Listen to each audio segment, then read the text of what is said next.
Liquor కేసులో కీలక పరిణామం చోటు చేసుకుంది. ఎమ్మెల్సీ కవిత అరెస్టు తర్వాత ఢిల్లీ ముఖ్యమంత్రి అరవింద్ కేజ్రీవాల్ ను ఈడీ అధికారులు అరెస్ట్ చేశారు. ఈ క్రమంలో కవితకు సుప్రీంకోర్టులో చుక్కెదురైంది. ఎమ్మెల్సీ కవిత పిటిషన్ పై సుప్రీంలో విచారణ జరిగింది. ఈడీ అరెస్టును సవాల్ చేస్తూ కవిత పిటిషన్ దాఖలు చేశారు. ఇక క్రిమినల్ ప్రొసీడింగ్స్ క్యాష్ చేయాలని కోరుతూ పిటిషన్ లో పేర్కొన్నారు. విచారణ చేపట్టిన సుప్రీంకోర్టు త్రిసభ్య ధర్మాసనం కవితకు బెయిల్ ఇచ్చేందుకు నిరాకరించింది. అంతేకాకుండా ట్రయల్ కోర్టుకు వెళ్లాలంటూ సంజీవ్ ఖన్నా, సుందరేష్ అలాగే బేలా ఎం త్రివేది ధర్మాసనం సూచించింది. ఇక ప్రతివాదులకు నోటీసులు ఇచ్చింది ధర్మాసనం. 6 వారాల్లోగా కౌంటర్ పిటిషన్ దాఖలు చేయాలంటూ సూచించింది.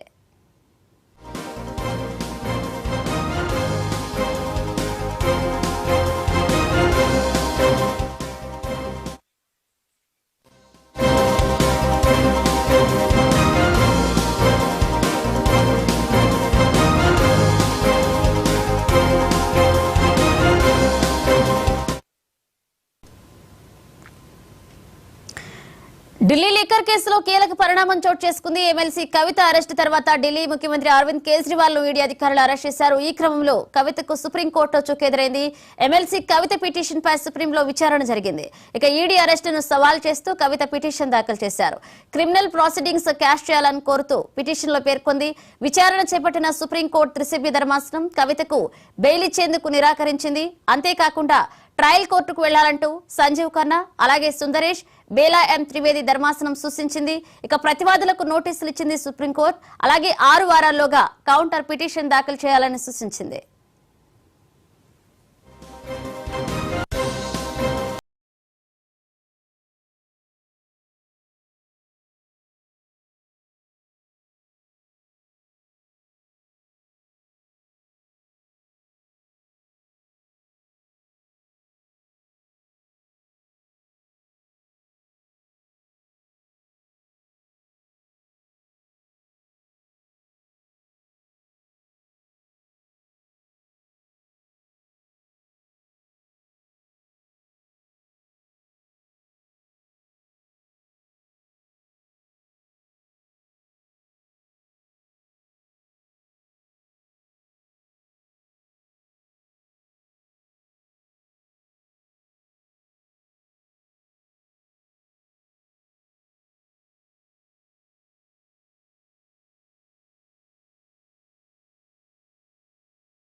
ఢిల్లీ లిక్కర్ కేసులో కీలక పరిణామం చోటు చేసుకుంది. ఎమ్మెల్సీ కవిత అరెస్టు తర్వాత ఢిల్లీ ముఖ్యమంత్రి అరవింద్ కేజ్రీవాల్ ను ఈడీ అధికారులు అరెస్ట్ చేశారు. ఈ క్రమంలో కవితకు సుప్రీంకోర్టులో చుక్కెదురైంది.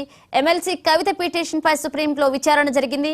ఈడీ అరెస్టును సవాల్ చేస్తూ కవిత పిటిషన్ దాఖలు చేశారు. ఇక క్రిమినల్ ప్రొసీడింగ్స్ క్వాష్ చేయాలని కోరుతూ పిటిషన్ లో పేర్కొన్నారు. ఇక విచారణ చేపట్టిన సుప్రీంకోర్టు త్రిసభ్య ధర్మాసనం కవితకు బెయిల్ ఇచ్చేందుకు నిరాకరించింది.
ఎమ్మెల్సీ కవితకు సుప్రీంకోర్టులో చుక్కెదురైంది. ఈడీ అరెస్టును సవాల్ చేస్తూ కవిత పిటిషన్ దాఖలు చేశారు. ఇక క్రిమినల్ ప్రొసీడింగ్స్ క్యాష్ చేయాలని కోరుతూ పిటిషన్ లో పేర్కొన్నారు. అలాగే ఇదే అంశానికి సంబంధించి మరిన్ని అప్డేట్స్ మా క్రైమ్ బ్యూరో చీఫ్ మధు అందిస్తారు. మధు, సుప్రీంకోర్టులో ఏదో ఒకటి తనకు అనుకూలంగా తీర్పు వస్తుందేమో అని కవిత అయితే ఆశపడుతుందని చెప్పవచ్చు. కానీ డెఫినెట్ గా దాఖలు చేసినటువంటి పిటిషన్ మీద విచారణ చేపట్టినటువంటి సుప్రీంకోర్టు ధర్మాసనం ఆమెకు నిరాశ కలిగించే విధంగానే ఉంది ఇప్పుడు ఇచ్చినటువంటి ఆదేశాలు అనేది చెప్పవచ్చు. ఎందుకంటే ప్రధానంగా ఆమె జరిగినటువంటి అరెస్ట్ విషయంలో జరిగినటువంటి ప్రొసీడింగ్స్ ఏవైతే ఉన్నాయో వాటిని సవాలు చేస్తూ కూడా ఒక పిటిషన్ దాఖలు చేయడం జరిగింది.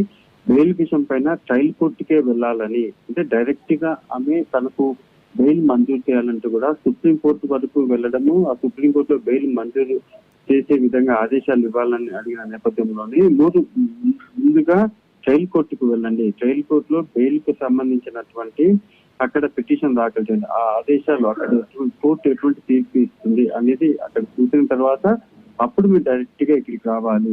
సో ఇలా డైరెక్ట్ గా సుప్రీంకోర్టు వరకు రావడం కరెక్ట్ కాదు అని అయితే ధర్మాసనం చెప్పింది. ఈ నేపథ్యంలో పిటిషన్ లోని అంశాలపై ఈడీకి కూడా నోటీసులు ఇస్తామని చెప్పినప్పటికీ ఈడీ తరఫున ఉన్నటువంటి అడ్వకేట్ కూడా తమ వర్షన్ ఏదైతే ఉందో ఆ వర్షన్ అంతటిగా పూర్తిగా వివరించబోతున్నారు. ప్రస్తుతం కేసు మెరిట్స్ లోకి వెళ్ళలేమని ధర్మాసనం స్పష్టంగా చెప్పడంతో ఇంకా ఎందుకంటే విచారణ దశలోనే ఉంది కాబట్టి ఇప్పుడిప్పుడే కేసులోకి ఇంటర్ఫియర్ అవ్వడము, కేసుకు సంబంధించినటువంటి వ్యవహారాలపైన జోక్యం అయితే కేసు మీద ప్రభావం పడుతుందని ధర్మాసనం భావించినట్టుంది. ఈ నేపథ్యంలోనే మెరిట్స్ లోకి కేసుకు సంబంధించినటువంటి మెరిట్స్ లోకి ఇప్పుడిప్పుడే వెళ్ళలేమని చెప్పిన నేపథ్యంలోనే ఇంకా కవిత దాఖలు చేసినటువంటి పిటిషన్ కి అయితే ఇంకా ఆల్మోస్ట్ తోసిపుచ్చినట్టుగానే అయింది. ఈ నేపథ్యంలోనే ఈడీకి నోటీసులు జారీ చేసినటువంటి సుప్రీంకోర్టు ధర్మాసనం సమాధానం అంటే ఈడీ తరఫున ఎటువంటి సమాధానం రాబోతుంది అనేది కూడా వేచి చూడాలి. బెయిల్ కోసం ట్రయల్ కోర్టుకు వెళ్లే స్వేచ్ఛ ప్రధానంగా ఉంది అని చెప్పినటువంటి ధర్మాసనం మీరు ట్రయల్ కోర్టులో ఫస్ట్ బెయిల్ కోసం పిటిషన్ దాఖలు చేయండి